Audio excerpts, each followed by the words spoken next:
We often talk about resume writing and interviewing, how to write cover letters, thank you letters, and things such as that. But it's not really often that we talk about and dive into the elements of a job offer and understand what everything really means that it contains. So we know that job offers can be mind-boggling, and especially in today's changing times.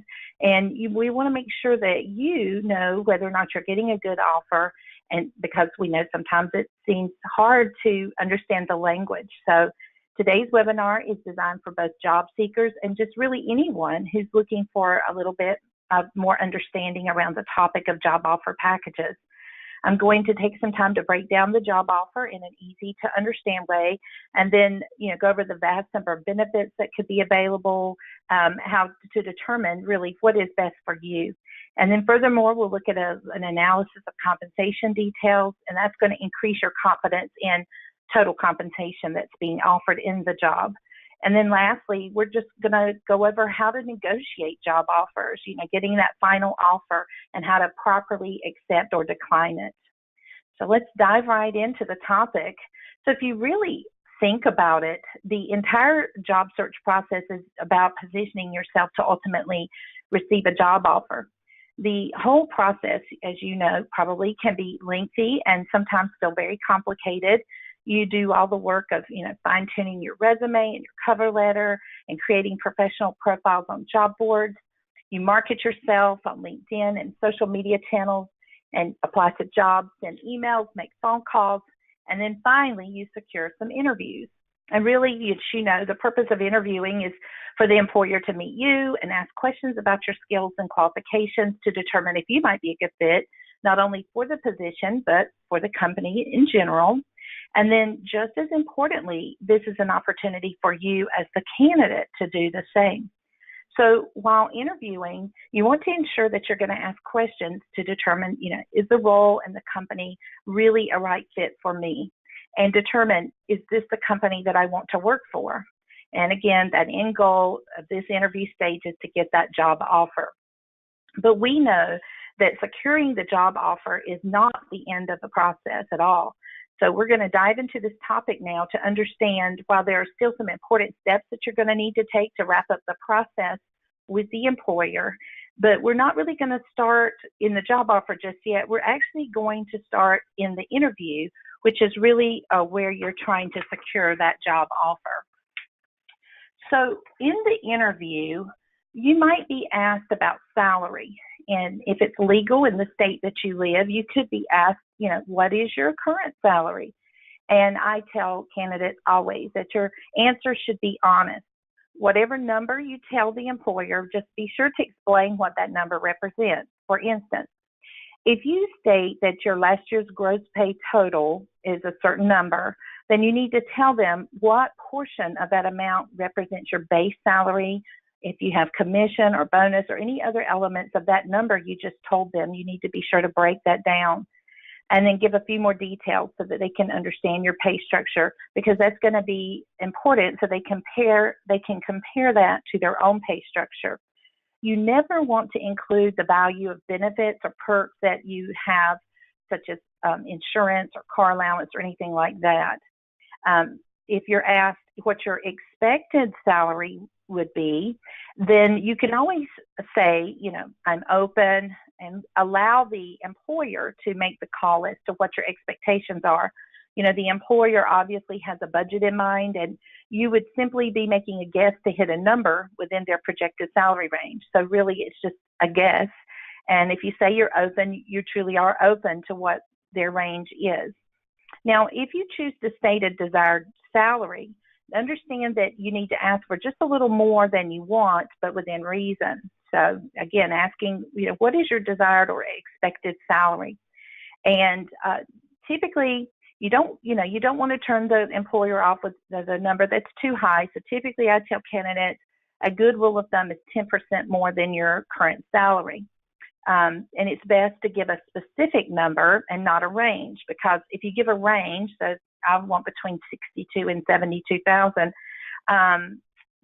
They're taking into account that you're willing to go lower than, say, if you really want 65,000. So just give them the number, what you really want for your salary. Give them a certain number, and they'll know that's what you want. It's never a good idea for you as the job seeker to begin negotiations for being hired in the interview. So always let the employer bring up questions about, start date or what your title might be or your anticipated salary or benefits, time off, things like that. You want the employer to be the one to bring those things up. Now, it is rare that you would be offered a job in an interview, but it could happen. So I suggest that you never accept a job offer immediately. You want to ask for the details of the offer to be presented to you in writing, and then give yourself at least a night's sleep to think it over. No matter how badly you want the job, you do need to give yourself at least a few hours to think about it before accepting it. So you're in the interview, and how do you set yourself up to receive that job offer? And that's a great question. I'm glad you asked. So you need to ask for the job in the interview. And this starts with you coming into the interview with a great, enthusiastic attitude, showing interest, by being well prepared, having researched the company and have knowledge about its culture, and then asking, what is the next step before you leave the interview? This is so important. I hear employers say all the time, sometimes, and I think it's from nervousness of the candidates when they're leaving the interview, but they say, they didn't act like they wanted the job or they didn't ask me for the job. So employers are looking for you to do something very important at the end of the interview, and that's asking them about the next step. Just simply say, my last question is, what's the next step? Or as you're shaking their hand to leave, say, what can I anticipate the next steps being? And what you're doing there is you're opening the door for the employer to tell you their next intended move. Now, sometimes they'll say that, we're going to draw up an offer for you and get it to you by the end of the week. But if that doesn't happen, you will leave with a good idea, of what their decision timeline is. So that's very important to do that. So again, the interview is a real important place to set yourself up to receive that job offer. Now, let's say you've been offered the job. So now what?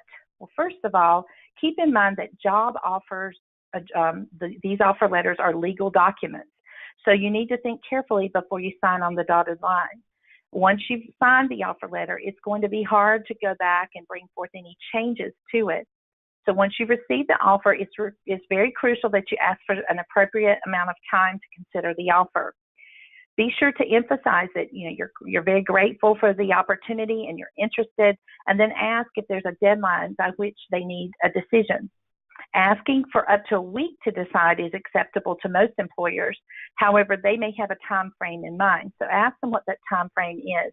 And then if you feel like you might need some more time, explain to the employer that you prefer to have until, and give them a specific date, and reassure them that you don't necessarily have any other offers on the table, but that you just want to carefully consider their offer and read over everything in detail.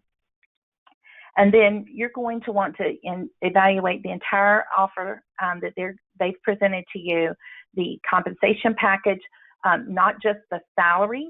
Consider all the benefits and perks and the time that you're going to be spending traveling and evaluating the company, the culture. Everyone has a different set of personal circumstances with differing needs when it comes to salary, work hours, culture, duties, commuting, things like that. So it's imperative that you examine everything and ensure that you understand it, so you'll know if any of those aspects are not going to work for you. And note that there could be some agreements that need to be signed, or certain terms or conditions as a contingent part of your offer, and we're going to get into that a little bit later. If any kind of conditions or terms or contingencies are brought up in the offer letter, and they're not provided for you to read over, but you're going to be required to accommodate them in some way, you need full disclosure of what those are. So you'll be wanting to ask, can I have those documents? I can read those before moving forward.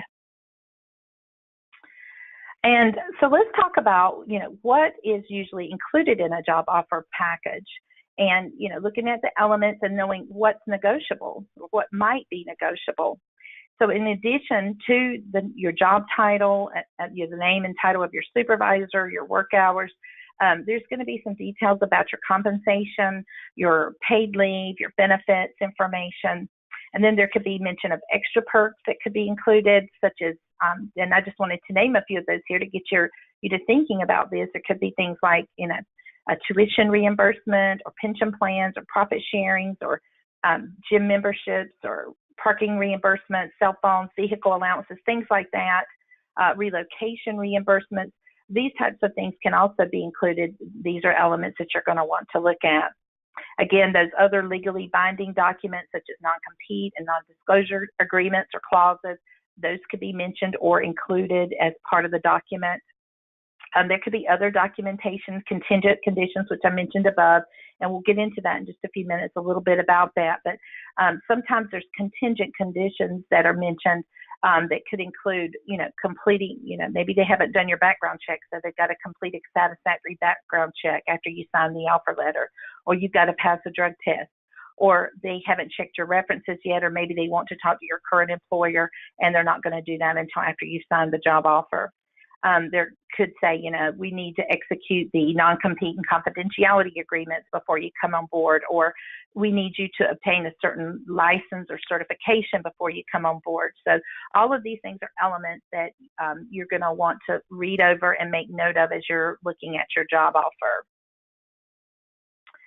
And let's talk about compensation. So typically the compensation package, depending on the role, could be listed as either a salary or like an annual salary, which it could be broken down, and it's usually broken down in the smallest quantity. So for instance, if you're going to be paid bi-weekly or bi-monthly, they're going to give you that salary in the way you're going to be paid. So it could be broken down into payments as such. Or it could be listed as a wage per hour, depending on the type of role that you have. Now, if you are being paid an hourly wage, you may see words like exempt and non-exempt. So exempt means that you're not eligible for overtime pay. So that's more like a salaried role. And non-exempt means that the position is eligible for overtime pay, and that would be per your state's overtime laws. So that would vary by state. And then outside of base rate of pay, you could have some additional compensation, and that could be things like bonuses, commissions, or even deferred compensation. So let's go over those elements just a little bit and understand those terms. So bonuses can be guaranteed or discretionary. A guaranteed bonus is a stated compensation amount, and they can be represented either by a percentage of your salary or a fixed amount. For instance, the job offer might say you're eligible for a 10% bonus, 10% of your base salary, or it could say you're eligible for a $10,000 annual bonus. And those are guaranteed, and you would automatically get those. But bonuses can also be discretionary in nature, and it's important to understand the difference. So a discretionary bonus is based on the performance of the company or your team or you as an individual. And the type of bonus that you're going to be offered needs to be clearly explained. So if you're not sure, you need to understand, is that a guaranteed bonus or is that contingent upon something? And, it could just simply be discretionary or guaranteed, or sometimes there's signing bonuses. So, for accepting a job, that you may get a $5,000 signing bonus, which means, once you come on board, your first day, they hand you a check, for signing and coming on board. So that can happen sometimes as well. So just make sure all the details of the bonus are made clear. And then commissions. Commission plans typically are for sales folks, people in the sales or sometimes in marketing. Commission the total compensation amount for commissions will vary based on individual sales rep performance. Sales teams are typically presented with a percentage, such as 6% of sales revenue that you bring in. And they will earn that on every sale that they make. So once they've reached a sales quota, that rate could even increase to encourage performance. And commission structures can often be complicated. So you're going to want to get the details and really look at that. If you're already in a role where you're making commission, or maybe if you're not making commission, it'll be very important to take a look at that and see if that what that might look like on an annualized basis. And then deferred compensation is a type of compensation or type of income that is paid out at a later date than when the actual income was earned. So it's an example of that could include, employee stock options or pensions or retirement plans, not talking about 401ks here, but other types of retirement plans. So details of deferred compensation plans that would be offered to you should be described in detail. Sometimes you'll get a brochure or a PDF document that goes into that in a bit more detail. And now let's talk about leave or time off. The amount of paid leave that you will be entitled to should be described in detail. And that could include holidays, vacation time, sick days. It also can include floating holidays or personal days off. Unlike many other countries, the United States does not have any laws that mandate the time off that an employer needs to give you. So this varies widely by the employer. Over the years, a lot of companies have switched over to like a banking type system where you bank days off. So for instance, you can bank your personal holidays, floating holidays, and sick days as all as one lump sum, and they combine that to be called paid time off. That's really popular with organizations today, and that may or may not benefit you. But really what it is they look at vacation days, personal days, floating holidays, and sick days that they would give you, and they just give you a lump sum number of days off, and then you can take those days off however you would like to. Now, this type of scenario could benefit you. It may not. That just really depends on you personally, how you take your vacation days and how often you're typically out of work due to family members being sick in a typical year. So look at that as well. In addition to stating how much leave that you're entitled to, your offer letter could also state how leave is accrued. It could be on an anniversary date or calendar year accrual. So when you become eligible for taking time off, you're going to want to know, is my leave going to be based on my anniversary date? And if it is, it's typically prorated. Those details should be in there. Also, sometimes the letter is going to give you details about when you're eligible to be granted some additional time off based on your years of service. So if that's not outlined in your offer letter and you're curious about that, let's say you were hoping for 4 weeks of vacation, you only got 3, you can simply ask how often, when would be the next time that you would be given some additional time off. Cynthia, before you go on, could you clarify what a floating holiday is? Okay, yes, sure. So a floating holiday, some companies will allow typically 2 floating holidays or 3 floating holidays a year, and that's to help their employees take days off for holidays that they celebrate that maybe is not already a holiday that the company observes. For instance, if you celebrate Cinco de Mayo, or you want to celebrate a day off that is not a federal holiday, or a day that your company observes, such as Easter, you would be able to celebrate those days that you personally, want to take off and celebrate as a holiday. So some companies offer a couple of those a year, and typically it's because maybe they have very limited number of holidays, but they want you to be able to personalize the days off that you want for your family to celebrate certain days. Does that answer the question? Yes, thank you, Cynthia. Okay, great. So let's move on to benefits information. So employers should add to the offer letter a summary of the benefits that are applicable to you and whatever eligibility requirements that there are. For instance, for health care insurance, life insurance, flexible spending accounts, extended health care coverage such as dental or vision are 2 that come to mind. There also could be some voluntary benefits such as, cancer insurance policies or additional life insurance policies. Some employers even have pet care policies that you could get. And then short and long-term disability and 401k, other types of retirement plans, all of those things could be listed as part of the benefits. And again, sometimes the offer letter is accompanied by another document that gives the full details of what the benefit options are. And that's very important, information to have. It's great when that's already supplied to you, but if you don't have that information and you want to review it, ask for it for sure. Healthcare insurance packages could include a portion that's paid by the employer, if any amount is paid by the employer, and sometimes, the portion is paid by the employee. And of course, that portion that's going to be paid by you is typically going to come out of your paycheck. So you really want to know what that's going to be and the types of coverages and the percentages of things that they cover. So get as much information on as many details as you can on the benefits package as possible. And again, if that's not provided for you and that's important to you and you want to review it, then definitely ask for some additional information. And usually the person that you're working with is very happy to provide that for you. Let's talk about what other things could be included, and this gets where it's fun to look at. So there could be a lot of other perks that are included in a job offer, and these things can really add up. So you want to really look at these and take note of them. And really the other perks that a company offers tells a lot about their company culture. So this will speak volumes to you about the type of company that you've just been offered to come to work for. I've listed a few of those here.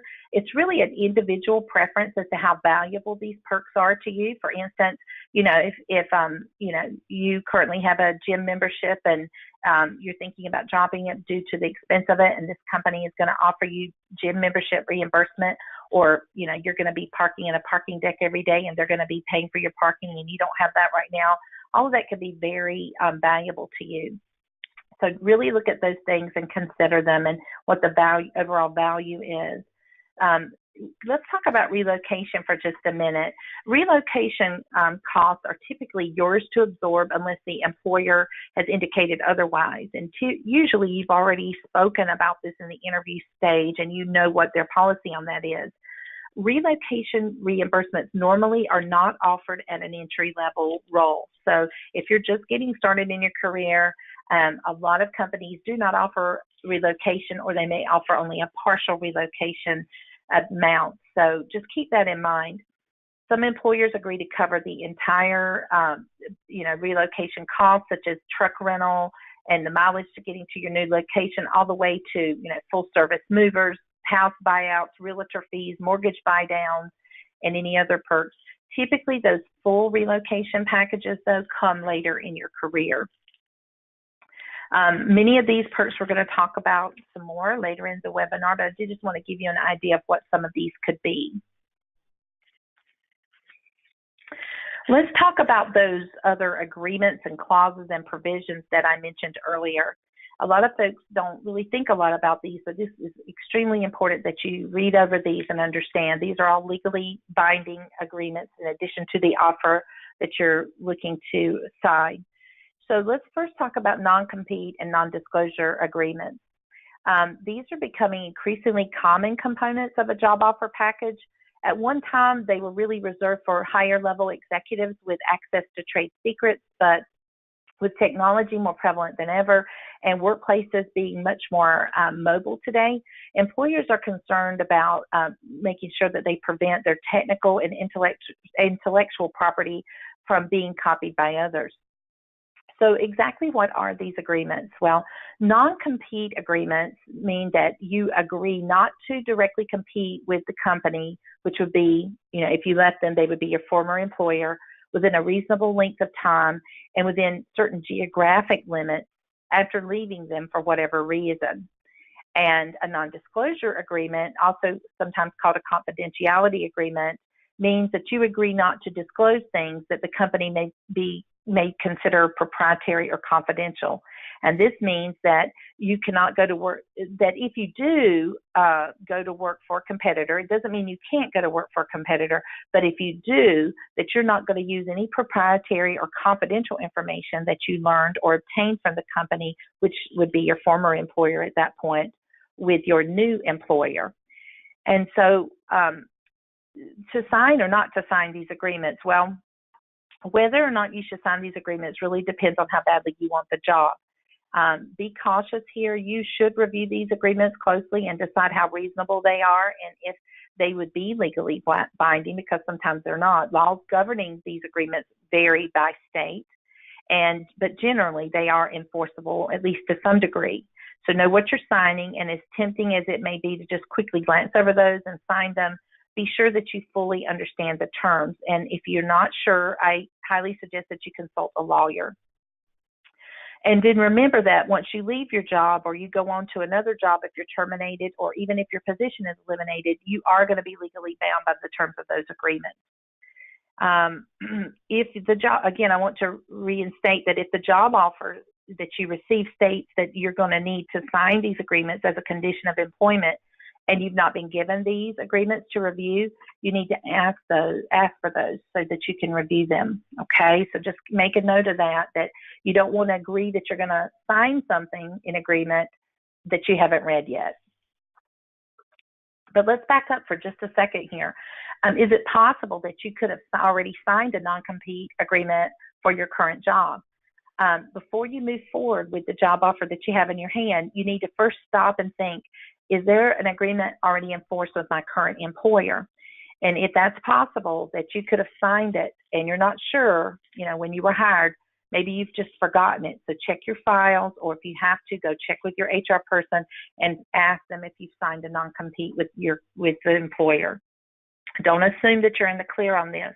And if you find that you do have a non-compete in place, then it's a good idea to consult a lawyer for advice on how the contract might restrict you or somehow impact your plans to move forward with this new employer. Now, if you find that you do have a non-compete in place, immediately disclose it to the employer to the employer that's just given you a job offer. They may be able to tailor somehow your new role so that you would be within the restrictions of your non-compete agreement. And oftentimes, employers will ask their own attorney to review the agreement to see if it's legally enforceable.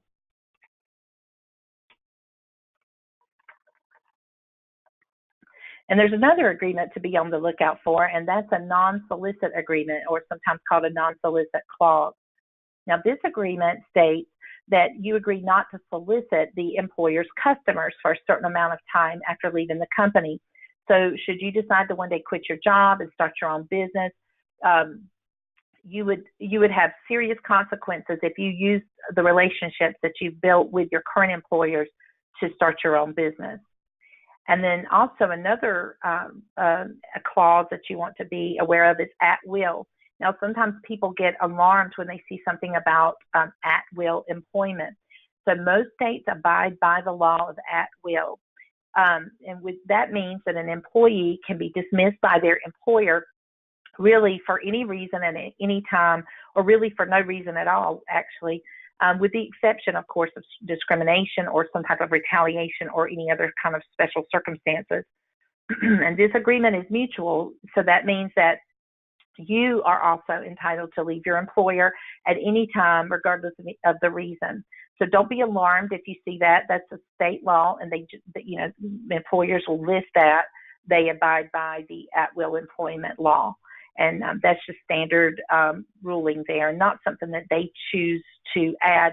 It's state mandated.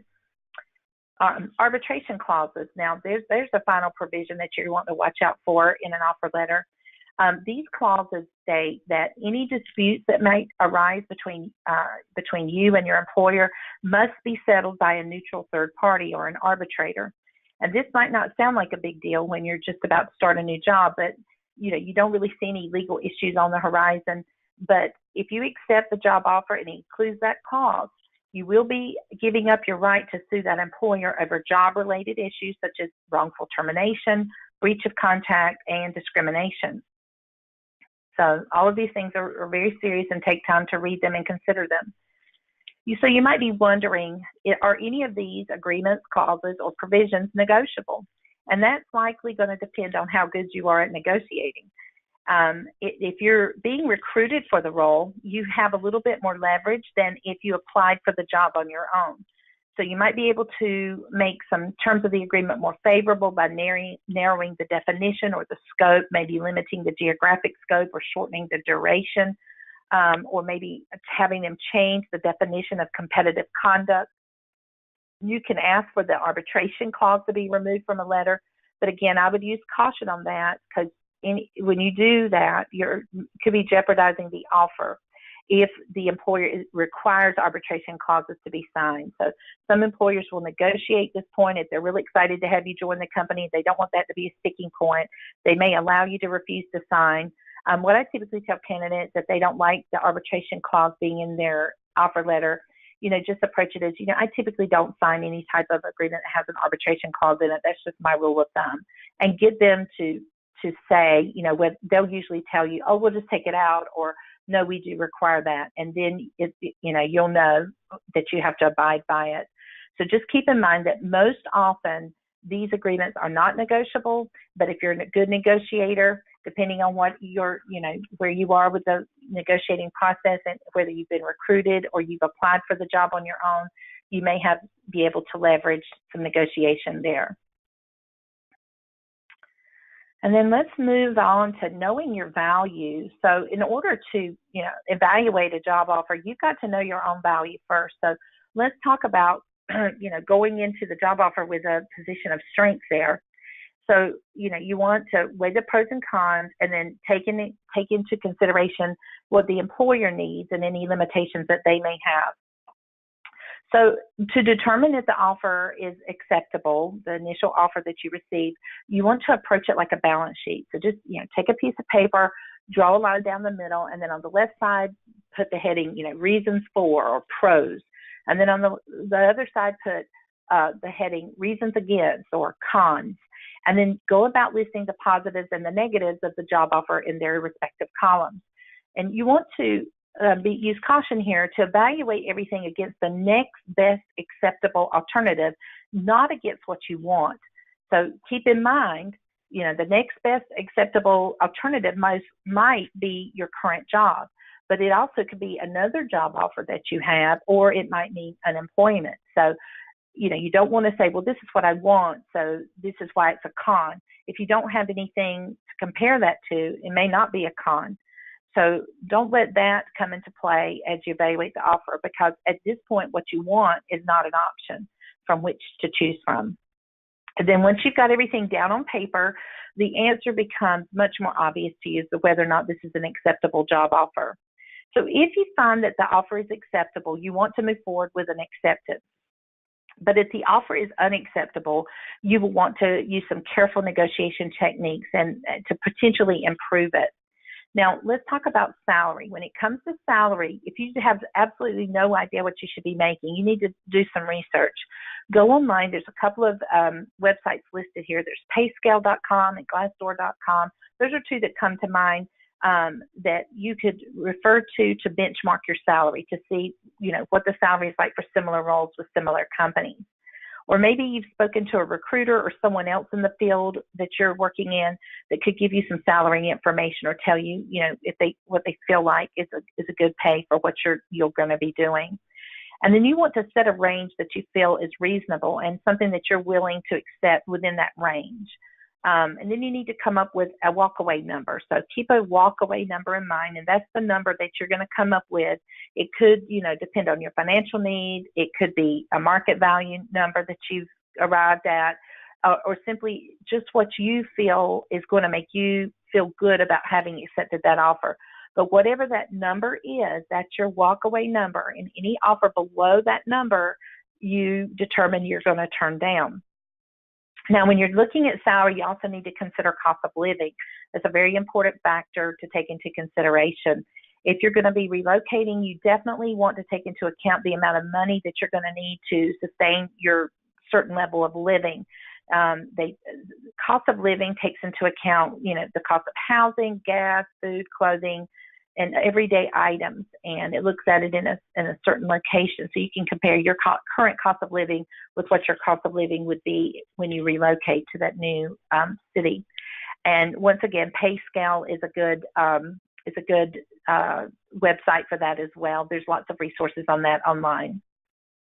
Be sure that you don't overlook comparing current job elements that can really help boost your bottom line, such as your 401k, any added insurance perks that you're going to be getting, wellness programs, professional development perks, or any type of commuter perks. Those are perks, that you also want to consider as well when you're looking at the value.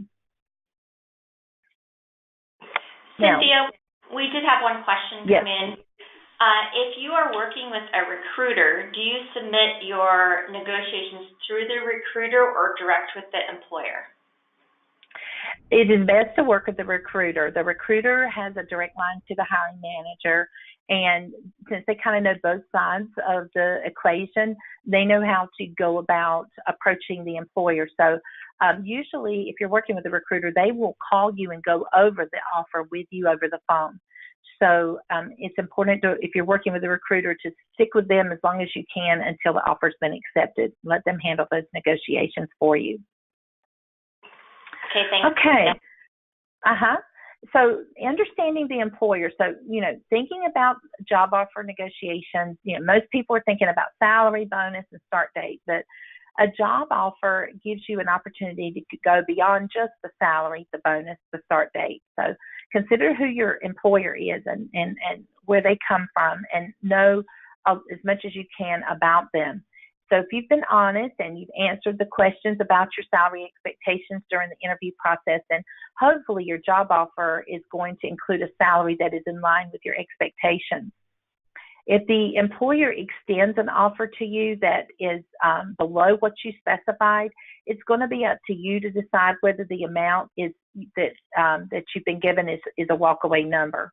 If it is, then it comes time for to ask for a if it is lower than your walkaway number, when it comes time to ask for a higher salary, you need to be able to walk away from that.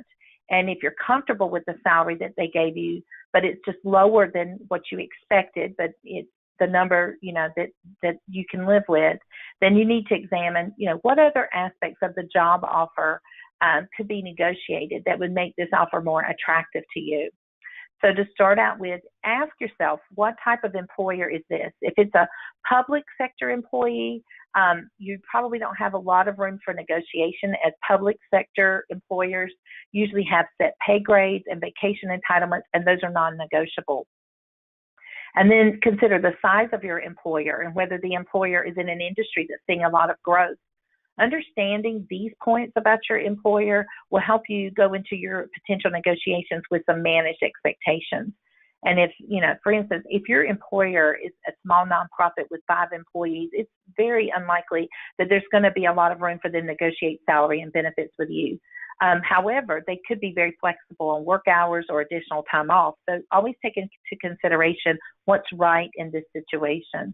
And then, if possible, turn to your network and see if you are connected with anyone who currently works for that employer, who maybe has worked for them in the past. Or look online at reviews of the employer and see if you can gain any insight into their culture and, get some insight as to what could be open for negotiation based on, what the company values and their culture. So let's get down into the negotiation part of it. If your offer is truly unacceptable, you're going to need to communicate that and try to keep yourself in a position of hopeful resolution. So this is known as making a counteroffer. Now, keep in mind that you could be putting your job offer at risk, and the whole deal could fall through. From a legal aspect, when you go back to make a counteroffer, the initial offer becomes essentially invalid. So tread very carefully here.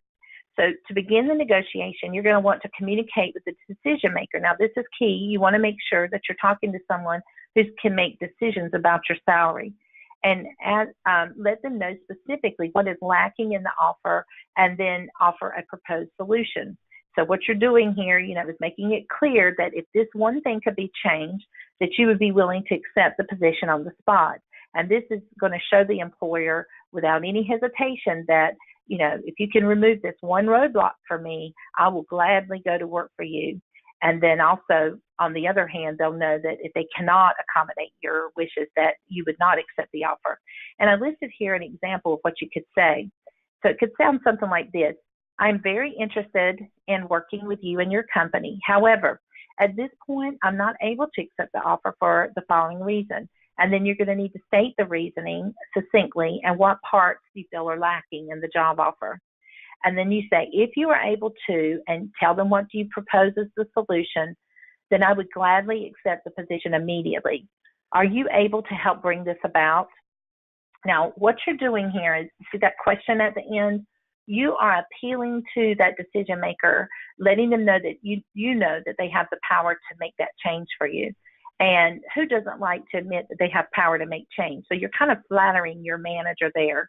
And if your manager or this person you're dealing with for the salary, if the manager has the power to get it done, they will do what they can to make it happen. Now, the employer may not be able to adjust the offer for varying reasons. Some companies have a policy that offers of employment are not negotiable, so they don't negotiate at all. Other companies have rigid offer guidelines when it comes to salary and paid time off, especially if you're coming into an entry-level position. So there may not be any adjustments that can be made, or just maybe the magnitude of your request is something they cannot accommodate. So while salary is the primary focus for most offer negotiations, keep in mind that negotiating salary could really reach an unacceptable range and put your job offer at risk. So tread carefully when approaching the topic. You can say things like, I was hoping for more, and then ask questions to relate to future salary, such as, what is the average increase given, or when are increases given and how often? And are they based on performance reviews? You can ask questions like that to kind of get a better idea of where you are with the salary and what that might look like a little farther down the line. Looking for a promise for tomorrow really is what you're doing there, without creating any friction about the salary that you've been offered. Now, a clever way that you could ask for an increase early in your salary is ask if you could have an early review that would include feedback, on your performance and an early raise or bonus. You could say, instead of waiting a full year for my performance review, could I ask for one in 6 months, and could that possibly include a salary increase? Sometimes employers are happy to accommodate you there. Now, if the person that you're communicating with does not have the authority to make any changes, there's no need of negotiating with them. Don't even try it. Simply approach them and ask for their advice. So say something to the effect of, what would you recommend, or how could I go about type questions. And what you're doing there, is keeping it from being uncomfortable, keeping them from being uncomfortable. And then if that person has any authority to accommodate you, they will do it. And then negotiating outside of the salary. So if you feel like the job offer is acceptable, but there's just some certain elements of it that you would like to improve, the best approach is take a minimal risk approach. So the key to this technique is to go ahead and accept the position and then ask for assistance to make to accommodate some further needs that you have. So basically you're going to lock in your acceptance and then leave open some additional concessions that you could be making that would have no cost. So your acceptance in this case would sound something like, well, I'm calling you with some great news. I would like to accept the offer, and I'm looking forward to working with you and becoming a valuable member of your team. And then, of course, they're going to say, that's fantastic, and yay, and all these things. So then you're going to say, I'm committed to come and work for you. And as my future boss, there is a minor issue about the offer that I wanted to make you aware of. So I don't know if you're able to make these changes in these areas, but I'd really appreciate it if you could look into the possibility. Specifically what I'm referring to is, and then, let them know what it is that you're wanting them to change. What this does is it closes out the acceptance portion and ensures that you keep the one thing that you cannot afford to lose, and that's the job. And this leaves the window open for your new manager to use his or her power to accommodate your requests, and these are typically non-monetary in nature. Now, I want to caution you here that this technique should not be used for any significant changes that you're asking for. If you want to make any major changes to your offer, you're going to need to follow through with the prior tactic that I just explained to you. And let's go into other aspects of the job offer that might be negotiable. So if salary and wage are some things that can't be, or you don't want to try to negotiate, you could look at these elements as things that you could negotiate. Some companies offer health club reimbursements, parking reimbursements, cell phone, or other types of reimbursements. If those are important to you and they're not included in your offer, then you can ask to have those added. Paid time off is a benefit that sometimes is negotiated in certain situations. you can ask the employer about their business hours and ask if they have flexible work hours, or is the overtime that they've mentioned negotiable, or simply just asking these questions to see, how flexible they are. The job title has likely already been talked about in the interview process, but if for some reason that changes when you get your offer letter, you could certainly ask for, an adjustment to be made there. Or if somehow, you've talked through the interview and now the responsibilities of the role have changed a little bit and you feel another title is appropriate, you could certainly ask for that. Does your job offer include some professional development or training support? Is there education reimbursement? Just pick one or two from this list if you feel, those are important to you, and go ahead and negotiate those as well. So in wrapping up, we're almost done here. Let's talk about closing the negotiations. There really are only two options at this point. You're either going to accept this offer as it stands after any negotiations you might have done, or you're going to decline the offer. So you need to be willing to stand by your decision at this point. If you're going to accept the offer, it's always a good idea to accept it in writing, of course, and email is really fine. A job acceptance letter allows you to demonstrate your professionalism and just ensures that there's no confusion about the terms of the offer. And of course, it gives you a great opportunity to express your gratitude for being offered the job, and again, to be enthusiastic about getting started. So just a brief acceptance letter. You would want to just thank them for their time, show appreciation, express that you've accepted the job offer, and you're going to want to list the title, the salary, and the starting date. And then, of course, ensure that you address this letter to the person that offered you the job. And then typically they're going to request that you sign the attached offer letter to your email, so do that. And then ask if anything is needed from you before your start date, so that you can just ensure that anything that is going to be expected from you prior to your start date will be handled. And of course, you want to carefully proofread. You don't want a sloppy or unprofessional letter to be received and make them feel like maybe they should rescind the offer. So no second thoughts there. And be careful at that point as well. What if you need to decline the job offer? Well, also you should do that in writing as well. Even if you're desperately seeking employment, if your job offer is not going to be a good fit for you, it just makes sense to decline it. So similar to accepting the offer, when you're declining an offer, you do that in writing and express your gratitude, of course. And if you found that job didn't appeal to you or your interest, but you really like the employer, you want to leave that door open. So you might inquire about other potential opportunities after you tell them that you're going to respectfully decline the offer. And if it's the job or the company that you're not on board with, then when you give a reason for not accepting the job, just be very vague in reference to the job not being a good fit for you, and that will suffice.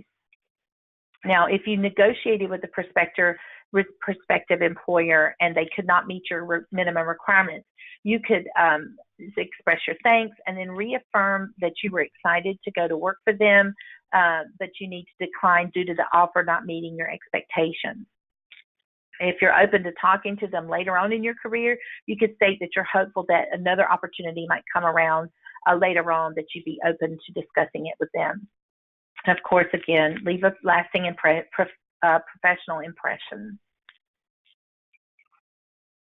Now, deciding on a job offer is, absolutely something that you don't want to rush through, especially since you're going to be spending a lot of time at this new job. It's always exciting to be chosen and receive the offer, but in the excitement of receiving that offer, you don't want to make a rash decision. So analyze your job offer. It does not have to be overwhelming. So we've gone through some of those elements here.